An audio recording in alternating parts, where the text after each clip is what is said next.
நீங்கள் இந்த மாதிரி உட்காந்து வீடியோ போடுறாங்க அப்படின்னா அப்போ நீங்கள் என்ன சொல்ல வரீங்கன்னு எனக்கு புரியல. அது கொஞ்சம் இன்னும் நீங்கள் கிளாரிஃபை பண்ணால் நல்லாயிருக்கும். அது எப்படி தப்புன்னு சொல்கிறீங்கன்னு எனக்கு புரியல.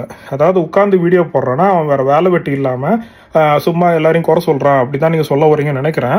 நீங்கள் ஒழுங்காக இருந்தால் நாங்கள் பேச வேண்டிய அவசியமே கிடையாது. நீங்கள் ஒழுங்காக ஷோவை நடத்தினா, நியாயப்படி நடந்துக்கிட்டா, மனுஷனை மதித்தா உங்களை நாங்கள் மதிப்போம். சரியா? ஆஸ் அ ஹீரோ நாங்கள் மதிப்போம்.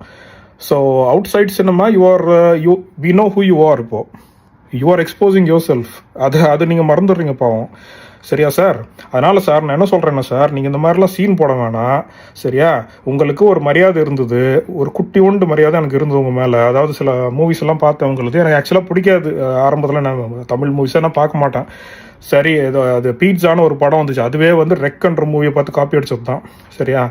எல்லாமே காப்பி, எதுவுமே ரியல் கிடையாது. அதுவும் நீங்கள் சொந்தமாக கதை எழுதி நீங்கள் எடுக்கல படத்தை, நீங்கள் ஜஸ்ட் நடிச்சிங்க, அவ்வளோ.